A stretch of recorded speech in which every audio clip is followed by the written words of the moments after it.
thank her for making the journey to come and be with us. And Lauren, I said this yesterday, and I really mean it. Do not say it again. It was so embarrassing. Yeah, I know. It's true. I'm just going to have to say it. Just get over it. In the future, we're going to write the history of Christianity in the 20th and 21st centuries. And one key publication out of that is going to be a book that was called Girl Meets God, which was Lauren's memoir of coming to faith. And she generated in that memoir a kind of generous orthodoxy that was being claimed by a younger generation. And in many ways, Lauren held up a mirror that showed the aspirations of churches like ours, that we would be in the present and future continuing to be a place of transformation and of gospel. And Lauren's work since then has gone on. She's done incredible work in historical writing, and her last book, her latest book, is an incredible book, and I look forward to unpacking it. Yeah, exactly. That was a little slip of the tongue there. So I've known Lauren for about 20 years, maybe more. And I'm so grateful for her. And thank you for being here. And with the one thing I would like to say, she's going to speak about prisons and Christ and the gospel and the Bible. And one of the things that I think is such an incredible thing that we're doing these days is we started to do work at the local jail in Oakland County that started with one person, Sarah Prepelek, going forward and getting certified to be a chaplain and visiting there every week. We now have 10 members of this church who are certified as chaplains to work at Oakland County Jail. And my hope is, and we've also had, by the way, parishioners who have spent time not only at the jail but also in the state penitentiary I've gone to visit. So all of these conversations are not of an issue that's far away from us. This is an issue that's close to us. And it's my hope that we can continue to build on this ministry as well. So without further ado, please welcome Lauren Winner. Thank you. Thank you, Bill. Does everyone have both a picture of Jesus in red and a handout that says incarceration is all over the Bible? Does anyone else need these? So I was really delighted that Bill asked me to speak about issues relating to incarceration this morning.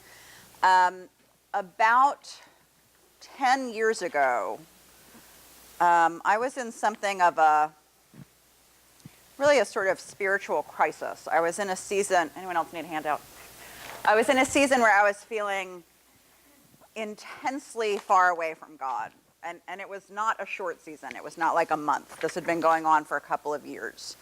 And I think that very often in the Christian spiritual life, when people have these experiences, and we don't all have them, but a lot of us have them, these experiences of feeling far from God or really alienated from anything that might feel like a vibrant spiritual life, the instructions that you're given about how to like juice it back up are very often very interior.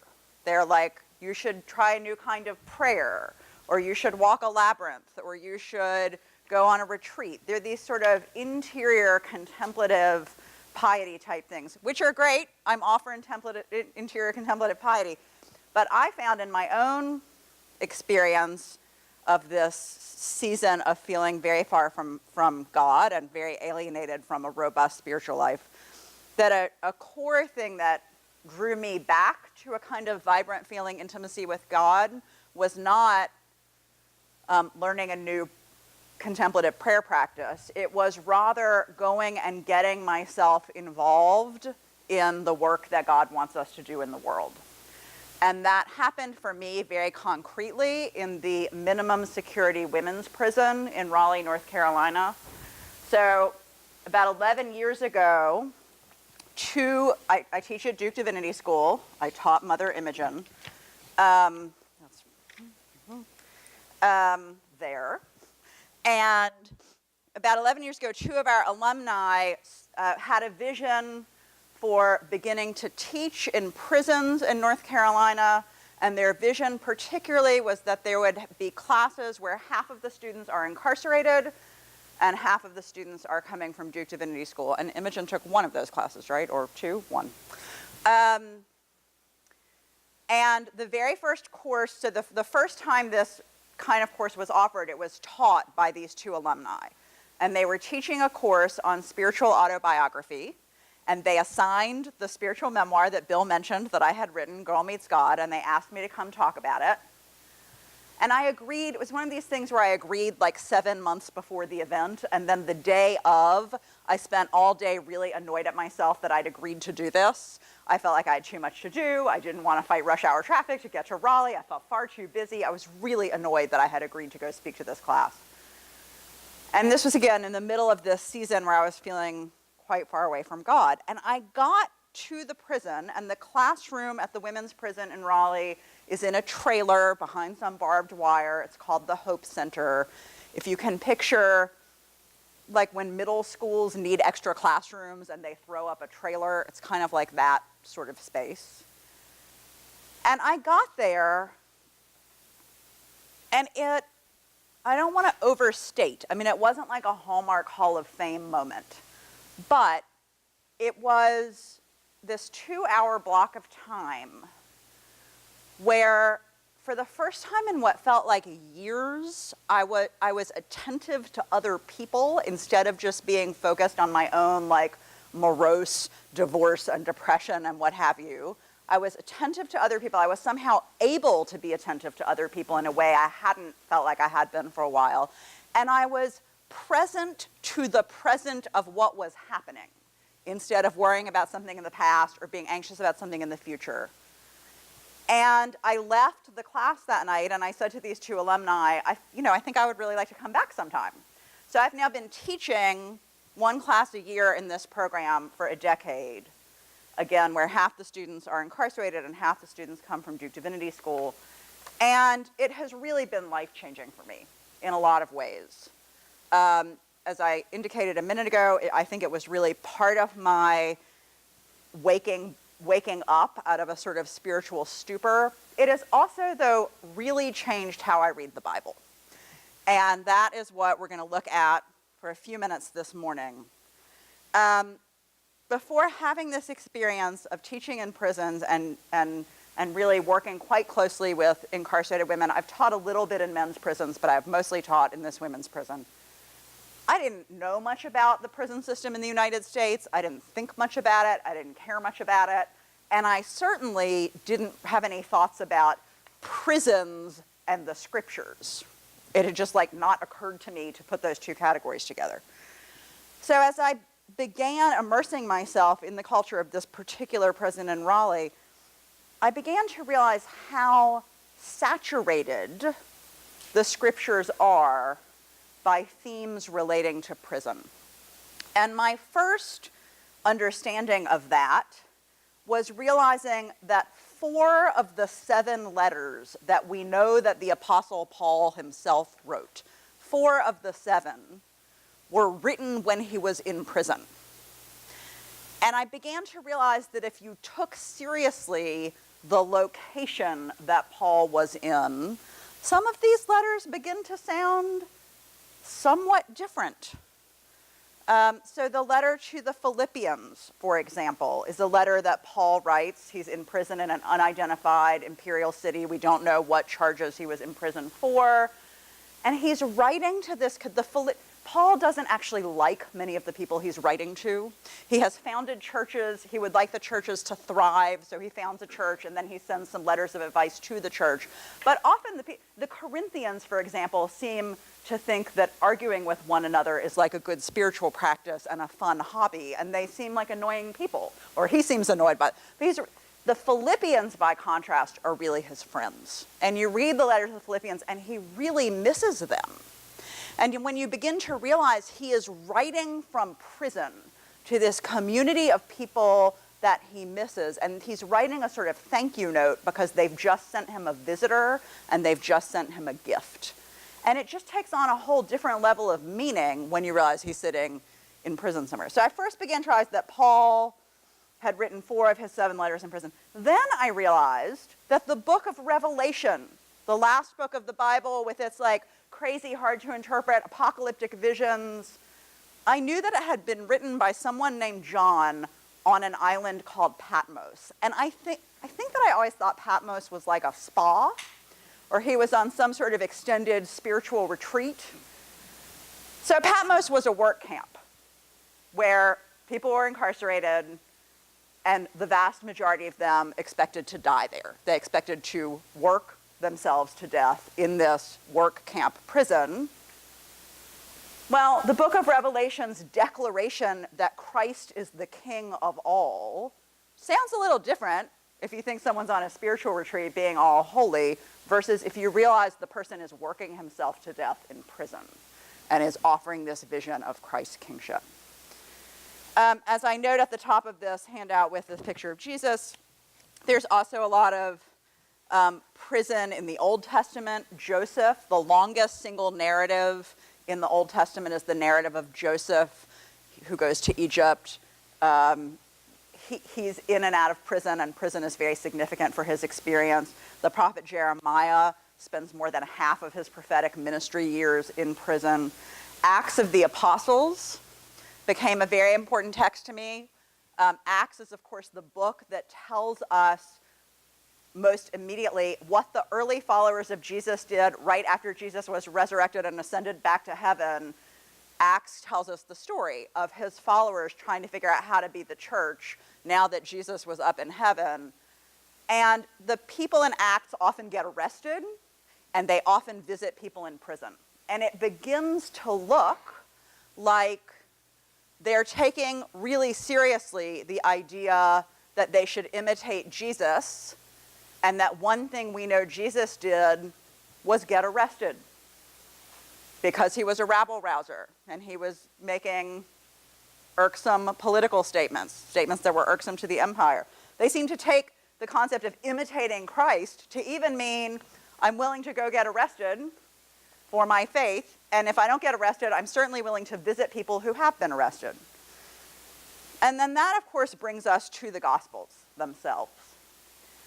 And I used to think that the Gospels were biographies of Jesus. That's what I would have said they were. When you think about it, though, if they're biographies, they're really weird biographies because they primarily focus on the events immediately leading up to Jesus' death and his death. It would be like a biography of Abraham Lincoln just focusing on his years in the White House and his assassination and like having one childhood story and that's it. They're not really biographies. They are depictions of the ministry leading up to his death and resurrection. And they are stories of a person who, central to all of that, gets arrested, gets put through a show trial by the state, and then is killed by the state, is killed in a capital punishment situation. So they could be described as sort of true crime narratives more than biographies. So I began to realize just how central prison is to the experience of Jesus. And this is a good time of year to be talking about this because, of course, we're coming up on Holy Week. And it is Holy Week when we really encounter the specifics of Jesus' arrest and incarceration. So I'm just going to go through a few of the key things that we are going to see during Holy Week. Different gospel accounts point us towards slightly different aspects of the incarceration of Jesus. And I'm just going to go through a few of these, and some of the passages are here on your handout, and I'll mention a few passages that are not on your handout. And as we're going through this, I really want you to either look at or bear in mind this icon. This is a Xerox of an icon that shows Jesus in prison and really spotlights this aspect of his identity as one who is incarcerated. And the Gospels spend a huge percentage of their space on this stuff. It's not incidental. We learn much more about Jesus as an arrested person than we learn about Jesus as a carpenter, or even Jesus as a son of Mary.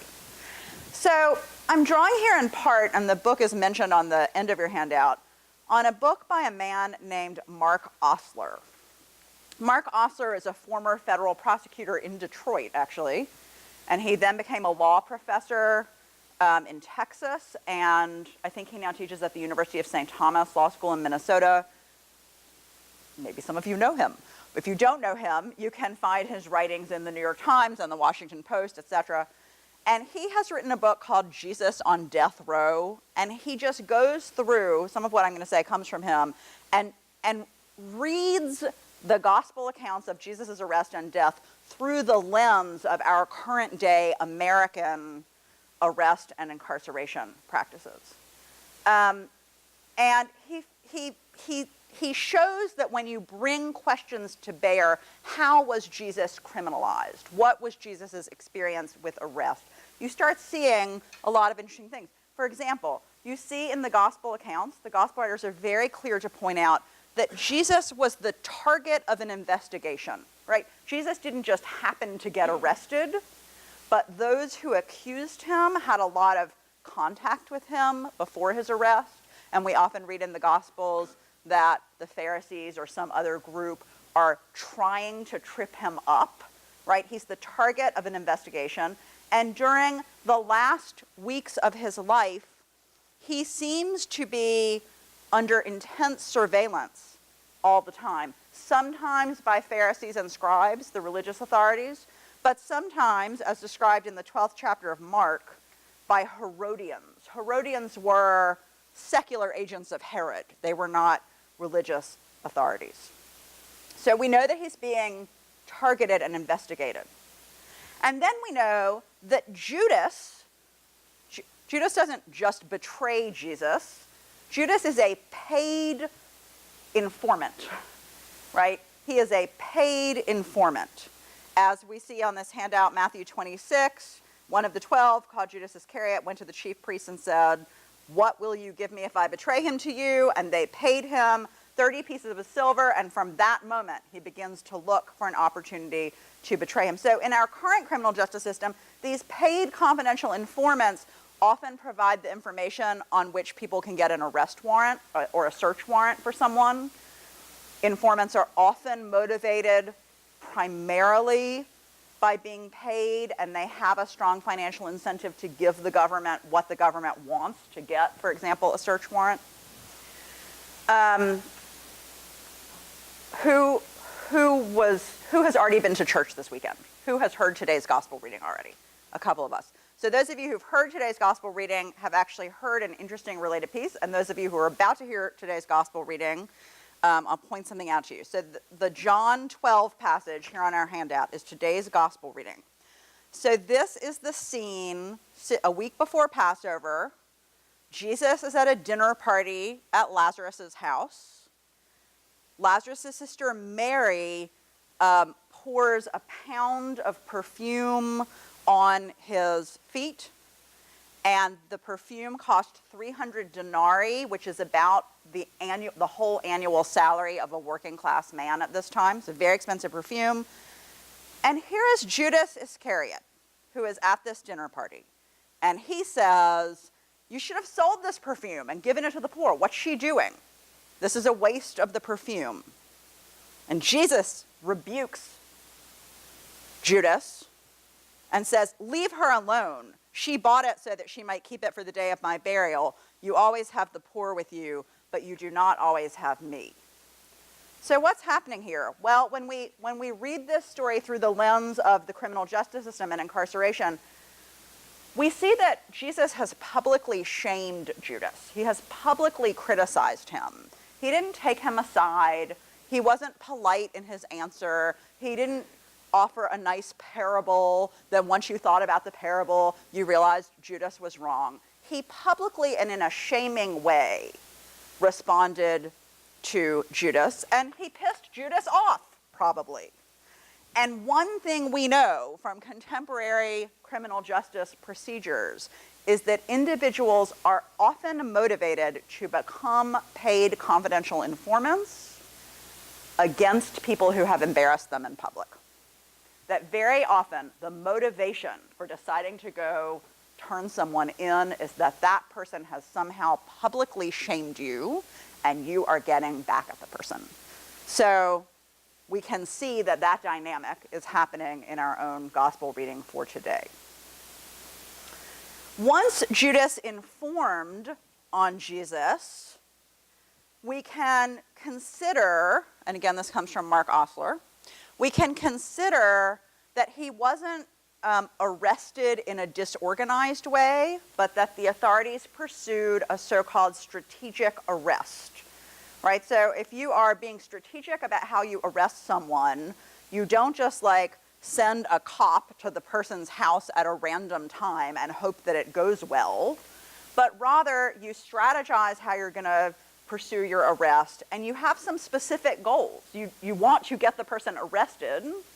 You also hope that maybe you'll collect some additional evidence in the process of doing that.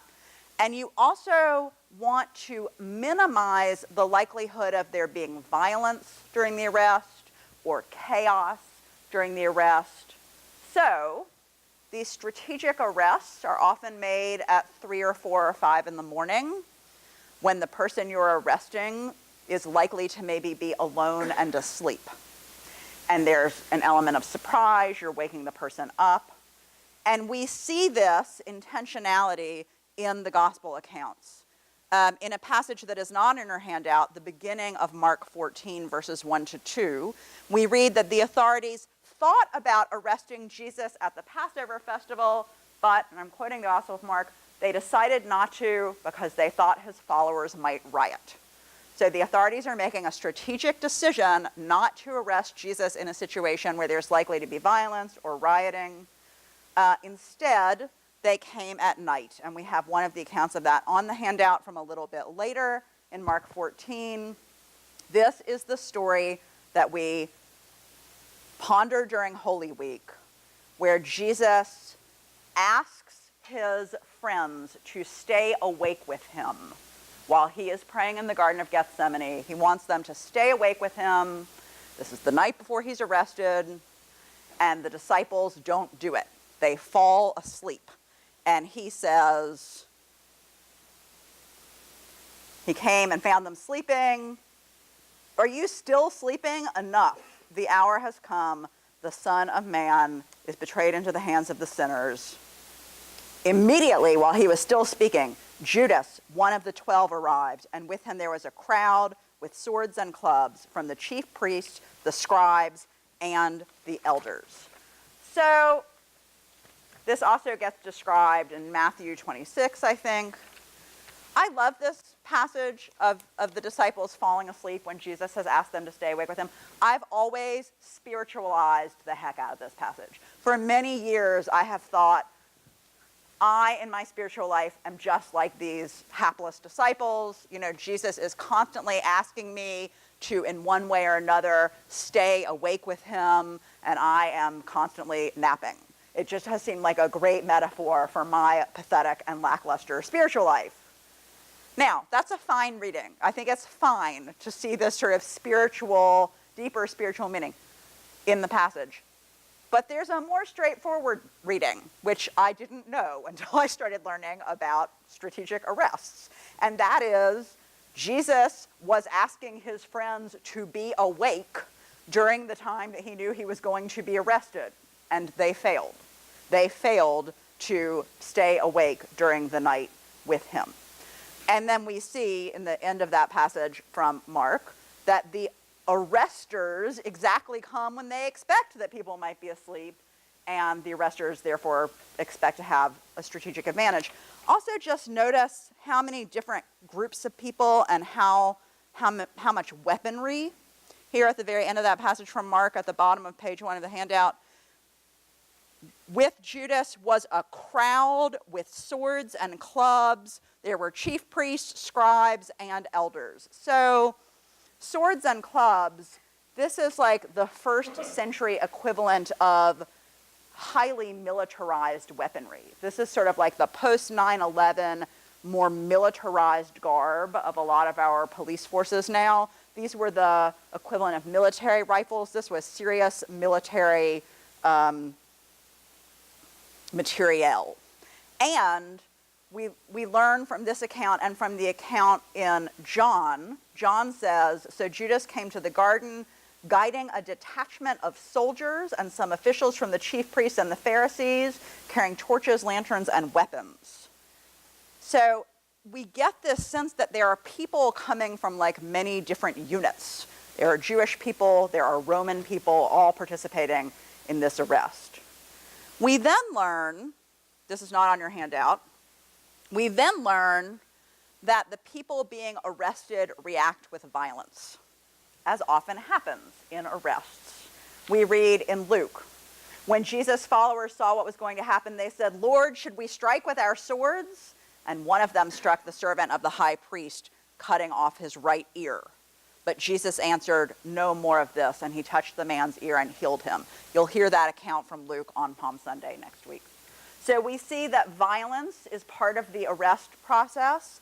And one thing we know from our contemporary criminal justice system is that when an arrest turns violent, it is very often the lowest person on the food chain who gets hurt. A new officer, a patrol officer, a new agent, the person with the lowest status. And that's the person who gets hurt in this situation. It is a slave named Malchus. Simon Peter chops off his ear. So he's an enslaved servant who gets hurt, the lowest guy on the food chain. And then, of course, Jesus heals him. So he's arrested, and then he gets put into the criminal justice processing system. And the different Gospels give us different parts of the choreography, but it is remarkable the extent to which the experience of Jesus in the criminal justice system of the first century mirrors some aspects of what a person in the criminal justice system would experience today. So, first of all, if someone is arrested, I'm sure there are people in the room who know more about this, so feel free to correct me if I'm wrong. A charge is read and the defendant enters a plea. Often the defendant might stand mute and not say anything at the moment of entering that plea, and then the judge would typically enter a plea of not guilty on behalf of the defendant, and then the defendant moves toward trial. So we see that happening with Jesus in John 18. He is sent to the high priest Annas. This is not on your handout. You just have to take my word for it or crack open the Gospel of John. Annas says to him, you know, you've been charged with blasphemy. Are you guilty of this crime of blasphemy? And Jesus declines to say whether he was innocent or guilty. So it's as though he is standing silent before that charge. Then he goes to trial. And the trial is interesting. The trial has the marks of a lot of contemporary trials. His prosecutor was a guy named Caiaphas. And Caiaphas had a problem that prosecutors today sometimes have, the problem of over-motivated witnesses. Witnesses who, for their own reasons, really want whoever it is to get convicted, and they say whatever they think will most lead to the person getting convicted, even if they're not saying something that's exactly true or accurate. And we read in Mark 14, many testified falsely against him, but their statements did not agree. Then some stood up and gave more false testimony against him. We heard him say, "I'll destroy the temple, and in 3 days build another." Yet even then their testimony did not agree. So you got this clutch of witnesses, each saying slightly different things that Caiaphas has trouble stitching together.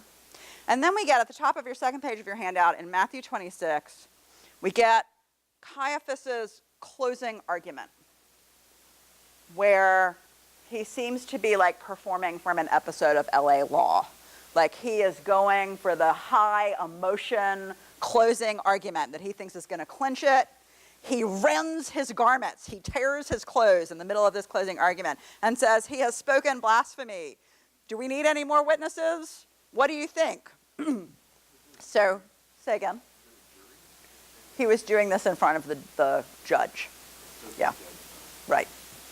Then he has an appeal of sorts. So he has this trial, then he has an appeal, and, well, I guess you could, the jury question is an interesting one. You could say that at various points the crowd who gets consulted at various moments is sort of like a jury, maybe.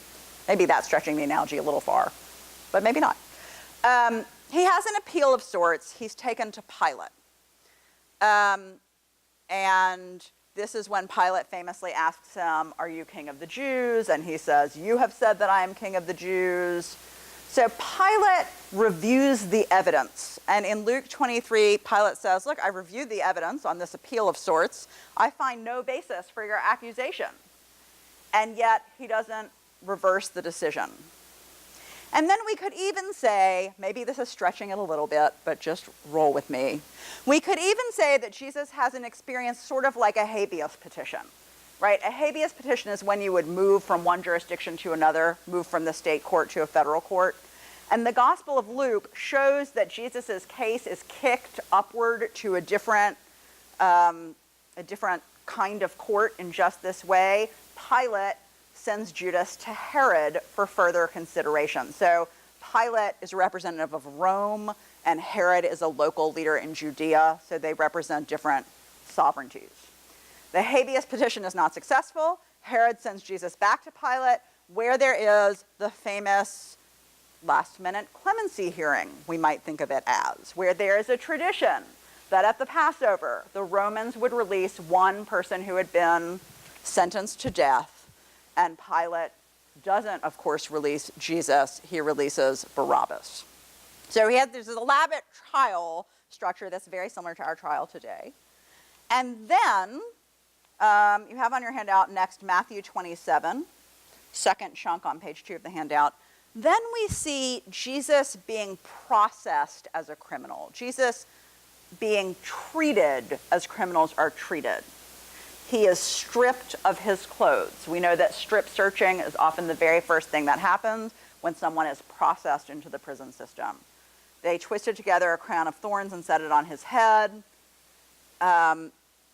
They mock him, saying, "Hail, the King of the Jews." And then, of course, there is a sign put over him saying, "King of the Jews." And I think it's really interesting to note that courts in about the last 10 years have begun to experiment with shaming and humiliating signage as an alternate form of punishment. And this has been very controversial among legal scholars. So one example, a couple of years ago in San Francisco, a 24-year-old who'd been convicted of stealing mail was sentenced not to go to jail, not to go to prison, but was sentenced to stand for 8 hours outside of a post office wearing a sandwich board that said, "I stole mail, this is my punishment." Also, a couple of years ago in Ohio, a man and woman were convicted of defacing a statue of Jesus, and the judge who sentenced them did not send them to jail, sentenced them rather to walk through the streets of their town holding a sign that said, "Sorry for my jackass offense." So some judges and some legal scholars are beginning to say this is actually a more efficient and less expensive form of punishment, and we ought to really be exploring this kind of shaming, humiliating public signage. Pretty heated debate among legal scholars about this, but it has this interesting echo with Jesus having this humiliating sign, ironic, of course, humiliating sign, King of the Jews. And then I'll just notice one more similarity between our contemporary system and what Jesus experienced. You have a snippet here of John 19. When the soldiers crucified Jesus, they took his clothes, dividing them into 4 shares, one for each of them. The undergarment was seamless, woven in one piece. Let's not tear it. Let's decide by lots who will get it.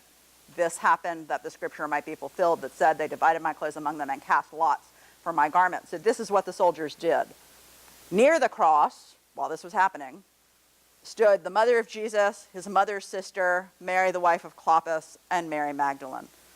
So again, this is a passage that we often, we see it very spiritually, and the text tells us this is happening to fulfill this Old Testament prophecy. That is all true. It is also true that this looks like the practice of forfeiture, where a convicted person loses his or her property to the state. And I think it's very significant that the Gospel of John tells us his family is right there.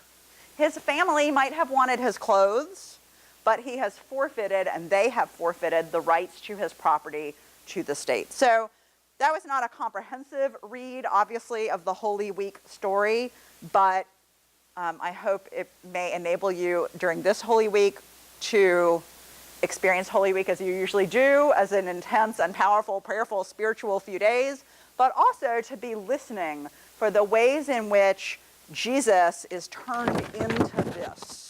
Jesus is turned into someone who is marked as a criminal and who is, yes, having a spiritual experience of saving the cosmos through the crucifixion, but is also a participant in the imperial criminal justice system with many parallels to today's criminal justice system. If we had time, which we don't, I would say a few words about how I think this can even shape how we read the resurrection stories. And there's an article by my colleague and friend Sarah Jobe floating around. You can just pick up a copy. It's back there on the table. Imogen has it. That is making an argument that we ought to think about the appearances of the resurrected Jesus as being very similar to what a person who's been incarcerated experiences when they first get out of prison. That's a kind of resurrection, and the experiences are very similar. In my own life, 2 years ago, I was guest preaching at the cathedral in Little Rock, Arkansas, the Sunday after Easter. And I had agreed to do it like a year in advance. No one knew at the time that I agreed to do this that 2 or 3 days before, Arkansas would execute someone. You might remember that 2 years ago there were several men on death row in Arkansas, and there were delays, and then the executions began a few days after Easter. So I went to the cathedral in Little Rock on the first Sunday after Easter. And the cathedral at Little Rock, as you might imagine, is a very politically diverse group. There were people who were like pro bono attorneys there for the death row people. There were also judges who had sentenced the death row people. There was everyone on every political side. The community had been intensely involved in this experience.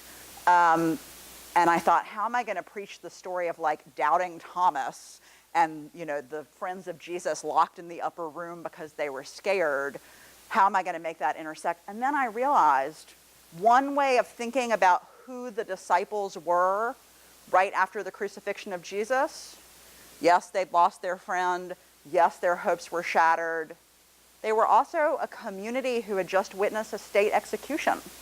You know, it wasn't just that their friend had died. They were a community of people deeply affected by this capital punishment of their day. Bill is standing up, so I need to stop talking. Can I say one more thing quickly? Okay, here's my quick last thing. For me, this kind of reading shows me a lot about the Bible. It shows me a lot about the experience of Jesus. But it also shows me something about people who are incarcerated today. And what it shows me is that they know something about Jesus that I do not know. And I don't mean to sentimentalize or romanticize the experience of incarceration, but a key part of Jesus's earthly life was this experience of being processed into a criminal justice system and being incarcerated. There is a woman that I've taught for many semesters now at the prison in Raleigh. She was on death row. She is now in a minimum security prison. I feel sure that she knows some things about Jesus that I do not know, because she has herself in her body and her life had this experience that Jesus had of being on death row. And I really hope I never get to share that experience with Jesus. And it's been a privilege to learn from Miss Barbara about that. But I have begun to see people in our carceral system as actually having a kind of knowledge and wisdom about the life experience of Jesus that I can learn from them about, but they will probably always have a particular kind of intimacy with Jesus that those of us who don't have that experience don't have. I will stop. Well, thank you so much. We have about 4.5 minutes, and I want you all to know that we all know, and I know more than anybody else, that you are all brilliant. So we're going to keep the questions incredibly short, and we're going to do them all at once, and then Lauren will try to answer. So that's what we're going to do, because I know that many of you are going to have something to say. This is sort of relevant overall. Yesterday, you talked about how you had a tough time reading the Bible, and then you started doing it. I'm fascinated by incarceration. Who knew? And I heard you spoke about smells. Smells. Who knew? So is this your approach now to the Bible, is to get this kind of focus, and that's how you've gotten interested in reading the Bible more? Great. And let's keep going. Who else has a question?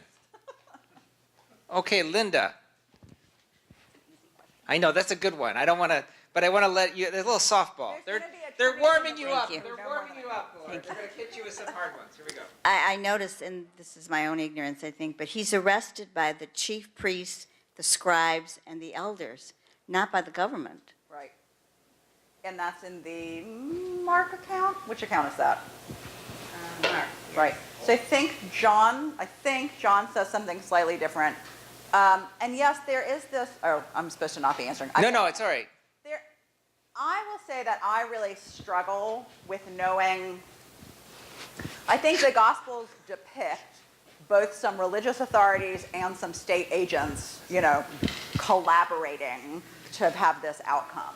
And I will just acknowledge that my own bias is I am so wary of the extremely horrific history in the church of blaming the Jews for killing Jesus, that I just know that I'm never going to quote, I know it's in there, and I'm going to always want to emphasize, even though there clearly was this collaboration between certain religious authorities and certain government agents, I'm going to want to always emphasize the government agents because the church has done so much violence to Jewish communities over the centuries in the name of the Jews killed Jesus.